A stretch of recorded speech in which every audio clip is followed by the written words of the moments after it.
Hey guys, we're Valiants. This is our track-by-track interview for our debut EP, Nothing Without Balance.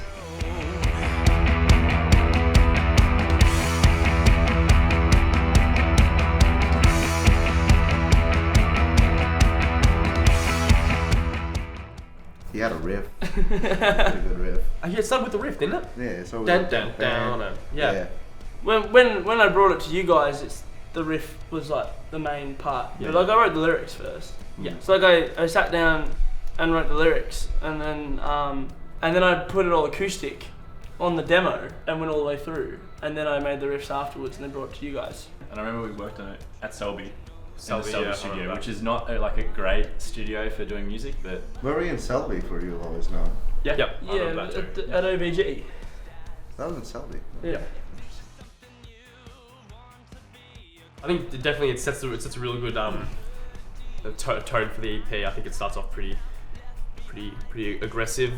It's got like a really good upbeat sound as well. That's why I think it works really well as our first song in the EP, and it also works really well for being the first song we play live as well in our set. Yeah, and it's got like all the catchy like hooks and all the riffs and stuff in there. Yeah. The way it all kind of builds itself together ends up being a really big song. So I think it just kind of makes you feel quite powerful. it was good. They did a lot of work on this song as well, because I'd say this is probably the most or second most unfinished song when we brought it to them. Yeah, Like, there was a lot that of I ground never to know cover. what to say to it. Yeah, because they were the newer songs. So yeah, we really sort of ironed out a lot of the creases in the song, solidified the structure, changed the chorus, I think, or the second or third chorus is quite different. Yeah, it's a Chords. variation. Yeah. But yeah, they did a really good job. They were really professional and helpful with this one in particular. It was the last song that we did while we were there, and we were all just exhausted Cabin afterwards. fever was at an all-time high. Yeah, we were just exhausted, and Evan Yeah. suggested that I should start the song with the acoustic, and I got a bit angry and I decided to go for a walk. A bit of a suck up, really. College walk. I found him on his bench that was overlooking the mature. pier of Williamstown. It was nature-esque. But also nice. I was like, damn, we really got to finish this song today, so Jake, come back to the studio. You were eating something as well, weren't you? Yeah, We got him Nando's. Yeah, I got him Nando's. We got him Nando's. I just watched him eat a pita in silence and overlooking the beautiful, serene Williamstown pier. And I was like, this song's going to be good. I can just feel it.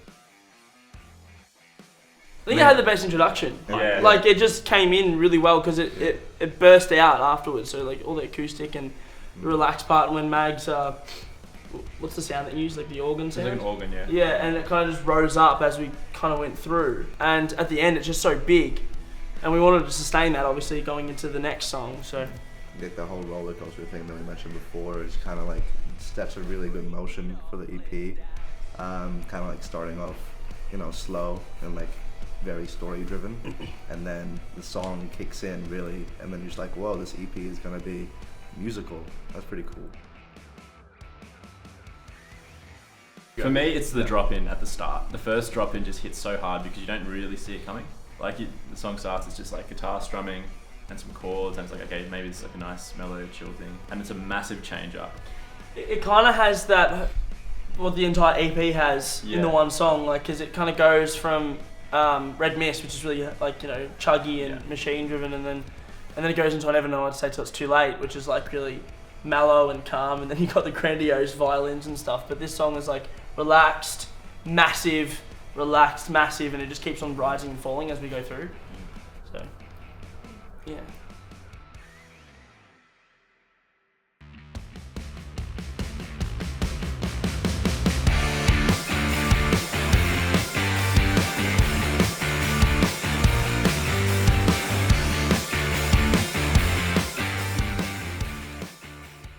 Red. Red. Actually, I mean, we dressed as red now on our EP launch, on the Yeah. song launch Yeah. for it. So Yeah, just kind of like a little bit of a fit of rage when you get Yeah. pushed past your limits. red anger. When someone presses all the right buttons at the wrong time, and you just kind of rage.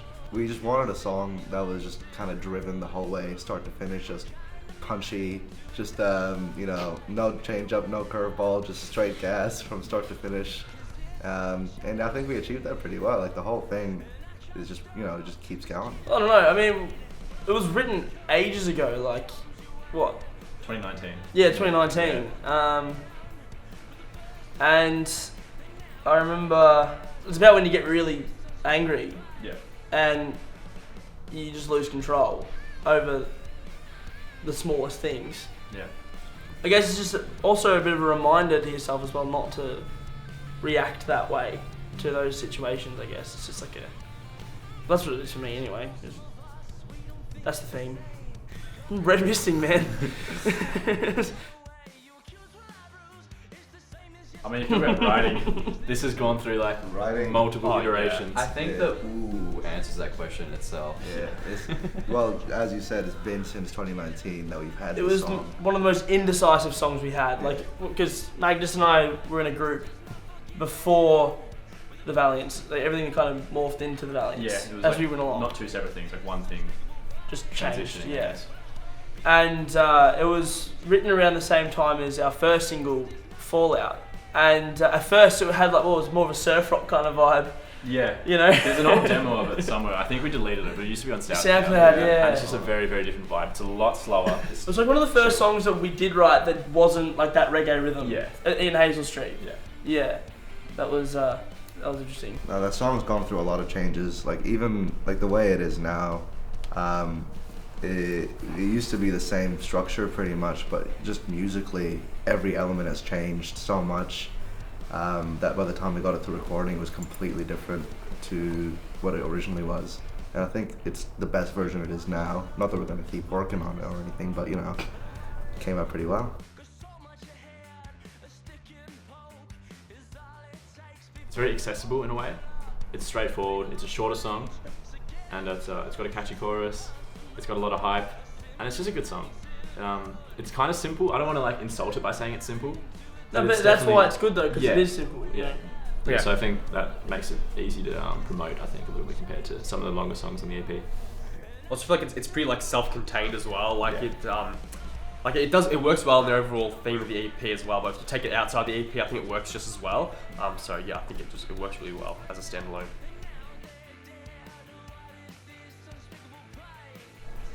Stay out of my way. I really like I hope you cope with what comes your way. Yeah, that's, you know, because, you know, comes your way, and I hope you deal with it because it's your own problem now. Once you start pushing someone past your limits, it's something that you have to deal with. Yeah. You know, there's consequences to every action. I don't really like defining what my favourite parts would be because I think it's better for someone else, like the listeners, to kind of vibe that out for themselves and see what they think and what they can find out of it, you know? I definitely tend to take the lead.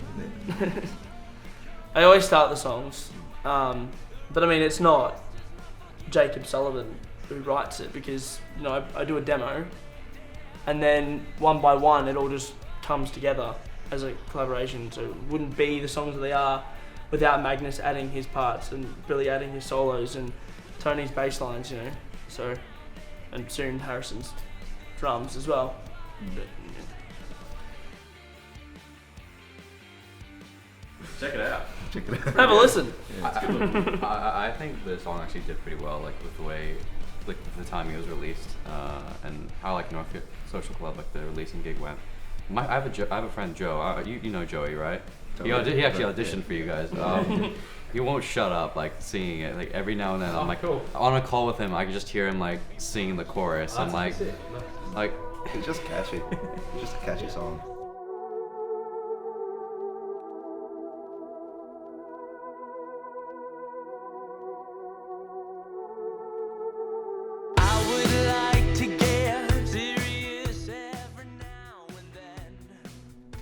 This was also one that took a fair bit of time in the studio. Like we had a demo going into it, but it definitely changed a fair bit as well. It was quite full, I thought. Like the main The riff end that I section was- used the in end section, at the end section, Yeah. and that little piano. Well, we had the piano in the demo. No, that where we added the lyrics. Yeah, we added the lyrics though afterwards. Yeah. They went anyway. Where'd you get the lyrics from again? Didn't you like He had a steal different them song. From Red Mist. No. No. Oh no, On the Verge. On the Verge, yeah. Yeah. That will never see the light of day. Just, It's a shame. like it was really experimental even in the studio. Mag and I really had to hammer down our backing vocals because we've never that was like when we realized we really actually need to know how to sing because this is kind of shit.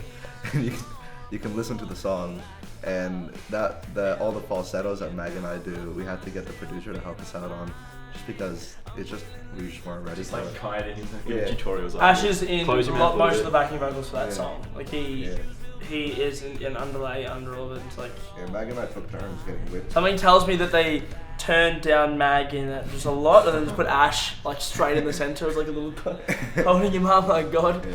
Yeah.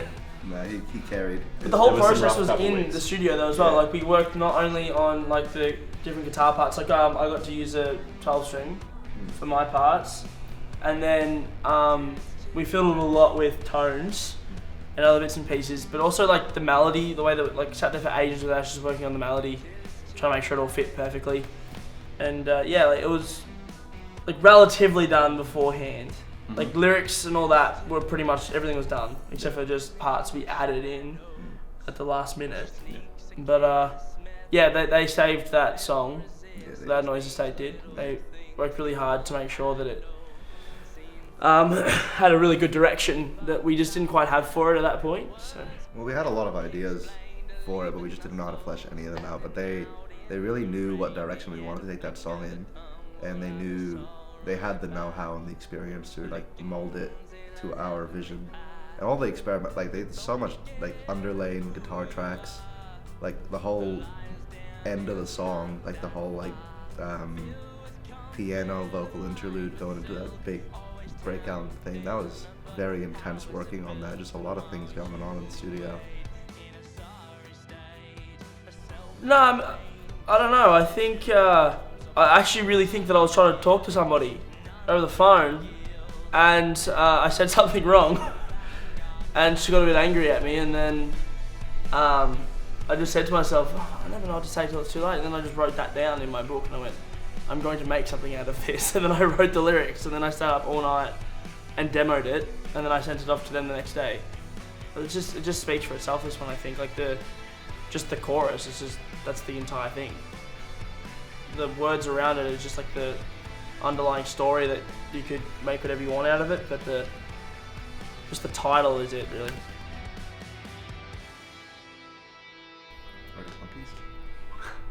Monkeys. We could just answer. Why would you say that? This song's a weird song because it's like, again, it's kind of experimental for like us at least with how we structured it. Yeah. Like the first section and different section are almost different songs Yeah. in a way. I cop that a lot, the Arctic Monkeys thing. And I do love the Arctic Monkeys. I'm saying that now, it's on the record. I'm saying I love the Arctic Monkeys, but I don't listen to their music and think to myself, I'm going to write a song that sounds exactly like them. It's one of my favourite bands, so yes, I do take a lot of influence from the Arctic Monkeys. And Alex Turner's writing is amazing to me, so I have a lot of, the stuff that he writes is, what's the word? Inspiring to me. And I would say that there's lots of parts that we have in our songs that are inspired by what they've done, but in this particular song, there was nothing that really sat there and I thought to myself, I'm basing it off anything else, or something really inspired it. I was just sitting there and it just seemed to work with the lyrics. So that wasn't one of the songs I really thought about the music as much. I can't really see that many direct inspirations for this one. Yeah. Yeah, it's kind of strange, but it's cool. Yeah, it's kind of subconscious as well. Like you don't actively look for an inspiration, be like, I'm gonna rip off this artist or this song or whatever. It just sort of like seeps into your brain.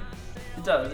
Like you play it and you think to yourself, this sounds really good, but obviously, like there's something in the back of your head that you've just really liked, like from a song that you've been listening to that just been stuck with you, and then you might just find it later and think to yourself, that kind of sounds similar to what I wrote here.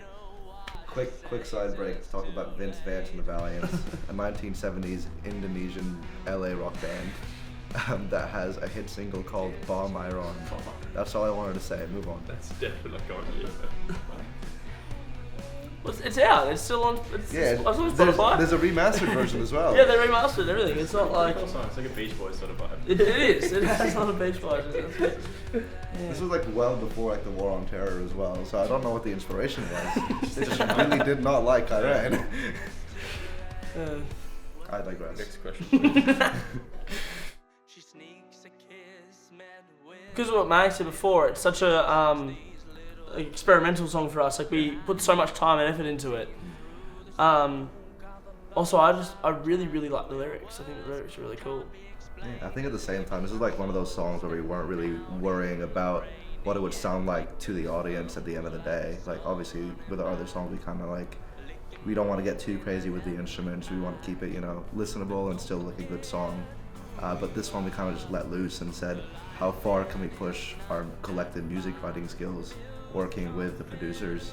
And we're really proud of the result that came out. It's got a lot going on in it, but it still, as a song, is very enjoyable to listen to, speaking for myself.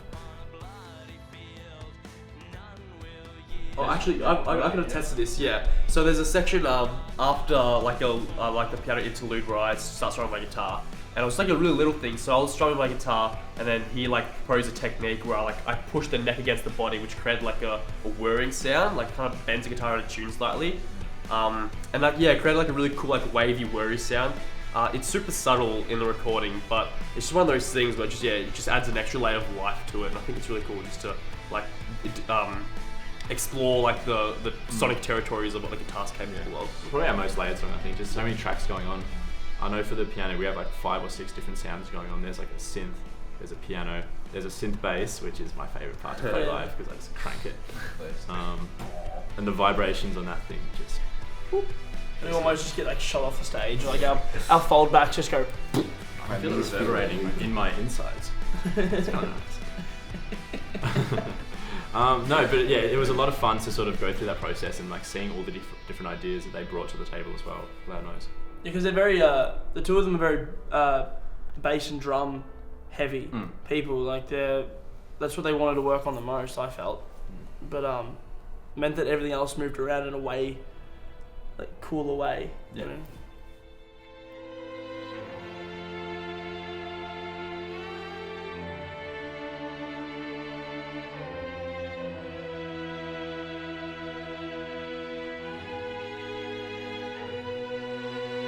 Everyone's looking at me for this one. Alright, so this song was really meticulous when we were recording it. So I had to stay back while these chumps got let off way early. So I was there until... Because we were good at what we did. Yeah, okay. Might have been that. But I was stuck at the Loud Noise estate until the wee hours of the morning without the supervision of anyone else. I had to record the last parts of my guitar solo, and it took ages. And where do we go from here? Well, what did they do to you? Yeah, like that's the question that we've been asking. Okay. What forms of torture did they apply to get that amazing solo? Well, I cannot say. Did you sign an I've NDA? been contractually forbidden to discuss what happened that morning at the Loud Noise estate. Made him sign an NDA. Yeah, when does your NDA expire? Yeah. Hopefully soon. The world needs to know what happened that day. It's got so dark. Yeah. Oh, it's okay. But the guitar solo was pretty cool, I Yeah, it think. came out well. The I think guitar it solo came is out pretty well. amazing. It's like the pinnacle of the entire EP. We don't know who played it, but it was good. Evan, I if think it you was played done the by, guitar solo, Thanks. you have to come forward and tell us so we can kick Billy out of the band. I reckon it was the AI. Yeah, AI generated they used solo. ChatGPT to write the solo. He just spat out a bunch of random tabs and Billy just copied off that. I didn't even play them. I played an acoustic Yeah. on that song and then just did the vocals and then I was done. Not me. I was like, see you guys, I'm finished. And Billy was just messaging us every 10 seconds going, guys, I'm dying. Help. Help. How do we get out of here? He was like sending like photos like a dark room and like Yeah. a shackle. They locked him up, but he could keep his phone. And his guitar. And his guitar, yeah. My hands were all bruised and beaten, but For everyone but Billy, I For think other this song was a bit of a sigh of relief, for me especially, because Shit. every other song that I recorded, like, it was very meticulous and the parts were new, so I was kind of learning as I went along, and I had to really, like, focus up. But with Compromise of Heart, it was what I've been playing already. I didn't have to play with a pick, I could just play how I'm used to playing, and, you know, my bass stayed in tune. We didn't have to do any massive changes with the pedals, so it was just pretty much 2 takes, and I was done. I was, like, so thankful that I didn't have to spend an extra day. Nothing without balance. Revenge of the Sith, best Star Wars movie. That is true though. I was watching Star Wars and I was watching Revenge of the Sith and I was on my phone at this one of those like boring parts of the political scenes. I'm like, this sucks. I'm gonna go on my phone for a second. And then it was just all the political stuff on my phone. I'm like, this is stupid. And then the Jedi are going nuts doing their thing, and I was like, yep, there's nothing without balance. Sounds about right. 10,000 Jedi and 2 Sith. Yeah. Balance. They kind of like mess Perfectly with themselves, balanced. don't they? So they should have known their own words better. And No, but seriously, it's just about understanding that the world is filled with so many different ideas, and there's no way that you can all agree on one thing, and everyone seems to fight for just one thing to happen. But it's impossible because there's always going to be someone else who's the polar opposite to what you believe. So you've got to find a way, there's nothing without balance. You've got to find a way to compromise what your beliefs are a bit to fit in with the world, because this is what it is. it's like what it's like being in a band as well. Yes. It's just the constant struggle to compromise on songs and music On and art. ideas, on art. Yeah, and art's hard to compromise on because everyone, there's no right answer. It's just about, I don't know how you feel about it. Yeah, it's all subjective, so there's no way, there's nothing that's actually right. It's Yeah. just, I think this looks good and you think that looks bad. Yeah, and that's why there's It starts butting heads. 30-year war. Yeah. We end up on deciding that's something Hannah told us to do. That's how we resolve conflict. Thanks, Hannah. Can we have a polite round of applause for Hannah just for the next 20 seconds? It's cringe. We weren't gonna put Compromise Apart into the EP unless we knew that the production value was gonna be the best that we could get currently, because we've been holding on to Compromise Apart for so long, and it was like unequivocally my favorite song, our best kind of narrative of a song that I'd like to think. So I feel like we all had the sensation that if we were to make an EP or an album or something, it would be based off Compromise Apart, just because it's such a powerful, story-driven song, and it really it's a collection of everything that we go through being in a band and go through being alive in the human race. So yeah, the song was the EP pretty much. Also, it's just cool. Yes, we could. We were struggling to find a name for a little bit. We were for gonna this name the video, EP Compromise Apart. but- Yeah. But then I think it was Billy that pointed out that Nothing Without Balance, all the words have the same amount of letters in them. So we're like, hey, that's Oh, pretty yeah. symmetrical. Yeah. Cool, Name it actually. that, Yeah, no, I remember that. Yeah, there's that, and there's also, I think that this EP, because I joined the band a bit after it was formed, but it's got the EP has a really good range of songs. So it's got some more punky, some more indie stuff. It's also got some really symphonic stuff and some more a little low key songs as well. So I think naming the EP Nothing Without Balance kind of really symbolizes how much balance there actually is in the EP in terms of musical variety. So yeah, I think it's really fitting. Just all up, it's just a really good fitting name for the EP. I'm really proud of it. Violins. Yeah, the strings. That took some time to do to figure out properly. I did the strings with Ash, I think. Yeah. Yeah, and so I basically would send him MIDI files of the melodies that were being played on the keyboard, and then he'd get those files and sort of turn them into different string sounds playing the individual notes, which is a fairly complicated process, and it took him some time as well to try and figure out how to do it, because I don't know if he'd done that before, but he did a really good job, and the end product sounds great. Yeah, I was really happy with it. I think we were all happy with it. Yeah, because we really wanted to have the actual violins. Yeah. And get some people in to actually play it and record it. We had to compromise Apart because we couldn't afford violins for the EP. He did it. He did it. TM. Okay, we can talk about the guitar tuning now. Yeah. Yeah. Okay, so in the studio there was a really interesting guitar tuning method that I've never seen before. It was actually really mathematic as well. So each string has a certain frequency that has to be on for it to be perfectly in tune. So I'd hold a chord, and then each peg would be tuned in a certain way. That wasn't even in tune normally, but it was a really special tuning system that they had. Is it in tune with the chord itself? Yeah, in tune with the chord itself rather than just a string. So pretty much every single chord I had to play, it was tuned perfectly. So I'd play one chord that was tuned, and then I'd play another chord that was tuned as well, and it's Just most terrible took torture so imaginable. long. I think it's worse than the actual beatings. It was torture enough, but no, I got more after that. But yeah, no, so that's a really meticulous way of doing that, yeah.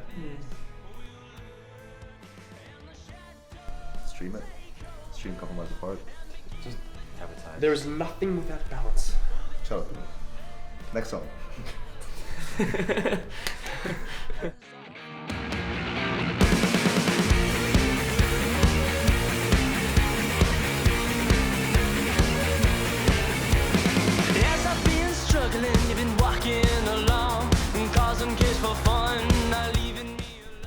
Frantic energy, yeah. Gremlin mode. It's kind of it's always at the end of our set when we play it live, so it's kind of like, okay, this is the hammering home. Just keep playing so fast, you don't even know where your forearm is half the time. It's exhausting It's to play. exhausting. It's so tiring. It's like kind of like runner's high, where you're just exhausted beyond the point Yeah. of your brain functioning, so you're just enjoying the moment. That's what indifferent has always been to us. It's tired. Is tired an emotion? Tired is a mental state. It's a mental. Oh, either way. You say it anyway. You get It emotionally works. tired It checks out. sometimes. Emotional exhaustion. Really draining. Depressed. But the song is good. Yeah. It's just that when we're playing it live, It's like a neural activation. We're like sleeper agents. We lose brain cells that's on stage. Who said Spy? With Matt Damon. Jason Bourne. Yeah. Bourne's supremacy. Yeah. I was gonna say G.I. Joe. Why is that relevant? It's so He's a confusing. sleeper agent. Oh. We're sleepy agents. After indifference is done. We like to go to bed. But then we have like 2 more songs to play afterwards. Yeah. Encore, it's like, oh, I'm talking about the encore. It's a secret. We don't play encores. no. Doesn't happen. Scratch that. Doesn't happen. Because it was old as all hell, like Red Mist, Yeah. and we just didn't make a decision on it really. Like the only part that was set, because this was Hazel Street, end of Hazel Street days before Tony joined, and it was based off all that, you know, old that Australian indie surf indie, rock, yeah. you know. So then when the Valiants was formed and it changed and we started making it a bit more of a alt rock song, it just kept on morphing continuously. It just needed the right members to be in the group to get it perfect. I think Billy provided that last bit, you know. I mean, not that Christian didn't play it well though, but like, you know. Because Billy's very much a metal man. Yeah. Metal. And the song is pretty fast as well, so kind of it gives the opportunity to He kind can play of really good Superman. show off those metal kind of skills, but yeah. Indifference kind of has like the same issue as Red Mist, where it was like it started off really simple, and the whole song is based on a very simple premise. But unlike Red Mist, where it has a little subtleties throughout the song going on to give it enough to make it, you know, a better song. Indifference, we were really struggling to figure out what to do with it, and that's why we had that kind of like experimental breakdown thing where we kind of chant, and then Jake starts singing again, and the whole like, drum goes groovy, and we just needed to figure out what to do with it. We were very Goes confused. groovy. It goes groovy. We didn't do anything too crazy then for it. We kept it very simple Yeah. with the chant Yeah. and short again, rather than having like a long, weird passage. Ash is also in the chant. Yes. Ash is Yeah. also Ash is- Who got in the chant? Is it just? It was me, you, Tony, and Ash. Yeah. And that was like the last thing we recorded as Yeah. well, While vocally. Billy was stuck doing Yeah, we were listening to Billy's screams of agony in the other room. We were just Nothing to help me. Don't say hey. Just don't. It's not a good word to say. I honestly, it was that long ago. I can't remember why I don't know I if wrote they it. had much of a story. It's just I remember though, when we were naming it, Magnus said to me, he goes, "We can't call." I can't remember what we were calling it to begin with. it was like everything you need. Okay, there you go. So So we had another song called Attention Is Needed. We can't have 2 songs if you need. yeah, and so he said we need to change it, and I said to my mum, I said, "What do you think this song should be called?" I showed her the lyrics. She goes, "I'm indifferent," and I just said indifference. Yeah. A light bulb moment. So Thanks, Mum. yeah, she just didn't care. Anyway, but the lyrics, yeah, maybe it literally is just not about caring. I don't know. I honestly have no idea. Yeah, like the day was, my mistakes were made. You know, what's done is done. Who cares? Just move on. I think you guys like bring that energy to like on live, like when you're playing it live as well. You like really embody the lyrics. You just go like full silly mode. You just lose all your inhibitions, as you said.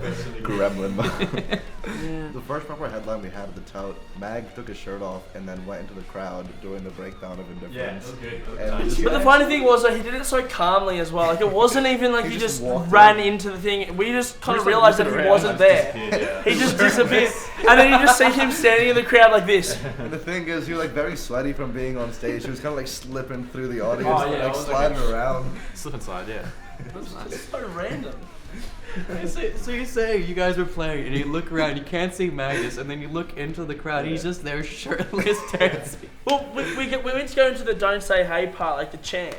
Yeah. And Tony starts looking around trying to find him, like properly going, like, where the hell's Matt? And he's still in the crowd. Yeah, for the chat, So it's like one of it those. it just blew up the entire, like the next part just got destroyed. We had nothing left. And Mag like slowly makes his way back up and like looks up like, why did you guys stuff up? He like slides onto the stage, like slick on his belly. Baby seal. Yeah. Seal time, man. Seal time. Yeah. That was a good night. Yeah. There was still sweat stains at the tote from that moment. That's why they almost They can't get closed them down. out before. Yeah. We Did irreversible damage to the venue. They had to sell it. It was contaminated. They couldn't keep it in that condition. It was a yeah. biohazard for 6 months. Yeah. We calm down. You feel my head. That's the difference. Ba-da-ba-ba-da-ba.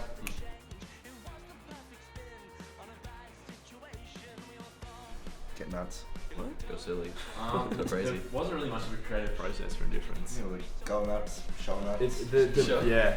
I think Maybe the not song that once well. the song like the chords were written in the song, it didn't change that much along the way. The There- recording is just more refined, obviously, and the tones are cleaned up and the sound is cleaned up. But the general core of the song has stayed the same for a very long time. I think this song in particular also uses like dual guitar leads as well. So Jake's got his part that's really set. I've got my part that's really set. So in terms of the studio, there's a lot of back and forth between Jake and I in terms of playing our parts and things like that. So yeah, our guitar set, riffs are really defined in this song. So that's another thing that we just kept switching back to.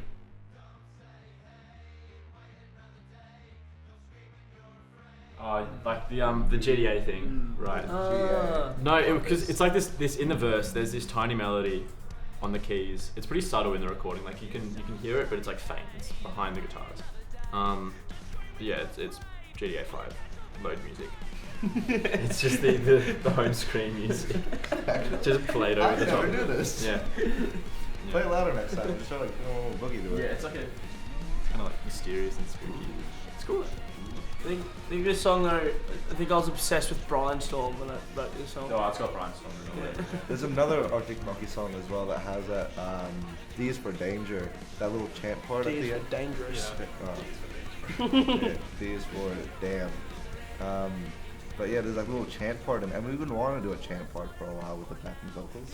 We just couldn't figure out where to put it, and we're like, hey, Indifference is kind of boring. Why don't we make it cooler? That's not what happened at all. I wrote the lyrics down, and then you guys wouldn't do it. You showed me in the car the thong. No. We wrote the song, and the chant was there in when it was first written, and it was always there. And then our first guitarist decided to try and get rid of it, and then Did you not like it? no, he didn't like it. And then we brought it back when Christian came in, but then it took a while to convince you guys to actually do it because Just confused.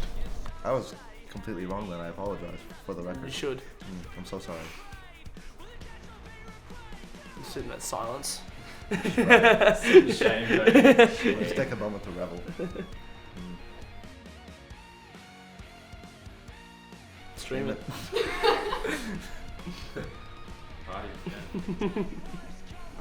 Yeah, please march to this song. Yeah, instead march, of our yeah. soft, quiet songs. This is perfect to march to. I don't get it. I think I say almost every time if James Dryden's out the front, Yeah, kill I him. always say get him. Get him. And sometimes they go for him, but I don't know. He's too tall. He just kind of swings his arms around, and Yeah, they just well, I mean, get knocked there's- over. One time. There are some taller characters around. Yeah, Yeah. Oscar. Oscar is too tall. Giant. Too tall. Yeah. There's a limit on what height should be. Yeah, you would know, Tony. Okay.